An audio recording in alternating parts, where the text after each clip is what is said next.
ആ മിടുക്കി പെൺകുട്ടിക്ക് ഒരു ക്രിമിനൽ പശ്ചാത്തലമില്ലല്ലോ കോടതി എന്ന പ്രതിഭാഗത്തിന്റെ വാദം വേരോട് പിഴുതെടുത്ത് തൂക്കിയടിച്ചതാണ് ആ ദൃശ്യ പശ്ചാത്തലം ജഡ്ജി AM ബഷീർ, അതോ നീതിമാന്റെ കോടതി.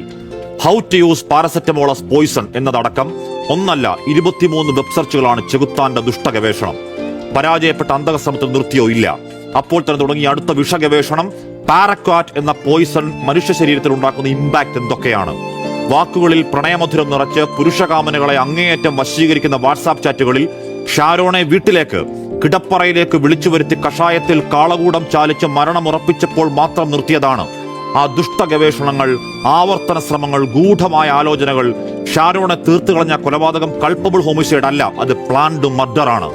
അങ്ങേയറ്റത്തെ നരകയാതനയിൽ വേദനയിൽ പൊളഞ്ഞപ്പോഴും ചങ്ക് കൊടുത്തൊരു പെങ്കൊച്ചു കോപ്പയിൽ കൊടുത്തത് കൊടുംവിഷമാണെന്ന തിരിച്ചറിവിലും ഷാരോൺ ഗ്രീഷ്മയെ തള്ളിപ്പറഞ്ഞിട്ടില്ല.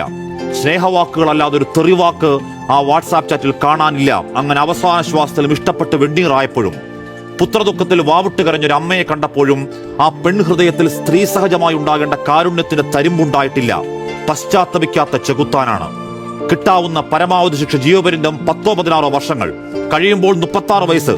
അത് കഴിഞ്ഞങ്ങ് ജീവിച്ചോളാം സാറേ എന്ന വർത്താനത്തിന് അങ്ങനങ്ങ് ജീവിക്കേണ്ട ഗ്രീഷ്മേ എന്ന് കോടതി പറഞ്ഞെങ്കിൽ സമൂഹത്തിലെ വിഷജീവികൾക്ക് ആവർത്തിക്കരുത് എന്ന താക്കീതാണ് ആ കൊലമരം.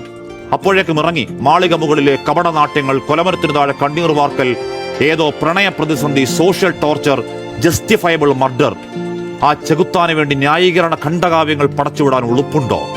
ഗ്രീഷ്മയോടുള്ള പ്രണയത്തിന്റെ ശിക്ഷ ഏറ്റുവാങ്ങി ഷാരോൺ പെട്ടെന്നങ്ങ് മരിച്ചതല്ല. നാക്കു മുതൽ നഖം വരെ വേദനിച്ചാണ്. നാവിന്റെ ഒരു ഭാഗം അടർന്നുപോയതാണ്. ആന്തരികാവയവങ്ങൾ ഓരോന്നും ചോര പറ്റി അഴുകിപ്പോയതാണ്.